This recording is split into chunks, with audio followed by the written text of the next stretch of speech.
Welcome to C-Sessions.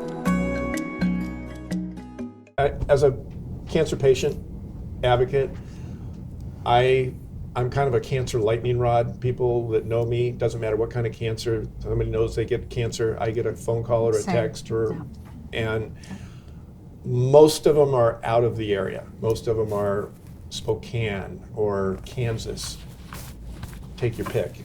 And they're being treated at one of these places like you're talking.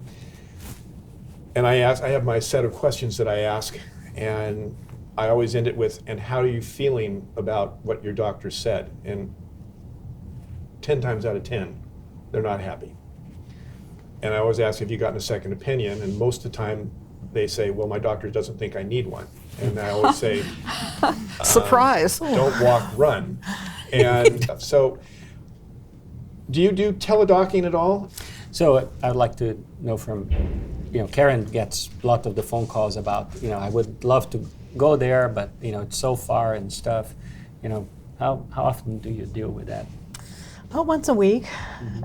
People call and they say, well, you can come and we can make that appointment and get all your records. And, well, they say, well, I don't know if I can do that, and can you review my records? I say, well, that's a little different, and sometimes we can do it and sometimes we can't. But I try to encourage people to come for a second opinion, or I hook them up with somebody at a center closer to where they live, because I can recommend certain centers. Well, and some of the, like SCCA has affiliations with some of these hospitals out, satellites, is that correct?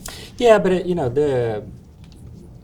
those affiliations are for, kind of ongoing medical education things. And, the reality is that the University of Washington has something called MedCom, where any doctor in the state can call us about any problem.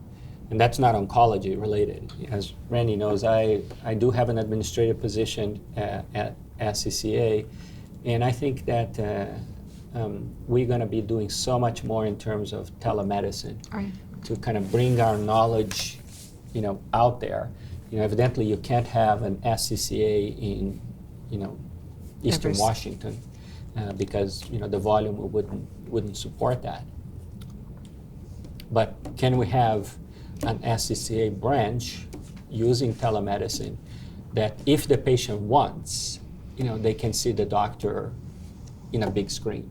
I had a close friend of mine in South Dakota who was stage 4 inoperable, and he was seeing his local oncologist there, and he did not like what he was hearing. And I hooked him up directly with Renato, got his records sent over, and if I recall correctly, you got him put on a clinical trial over the phone. Yeah, basically.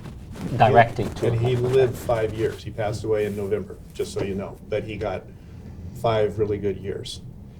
And I have to share that because I think that's so, I don't think he would have lived another 6 months had he stayed the course.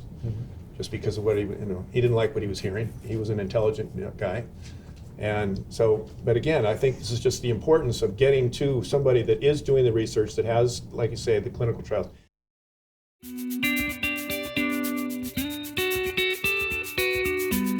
For more information, visit csessions.com.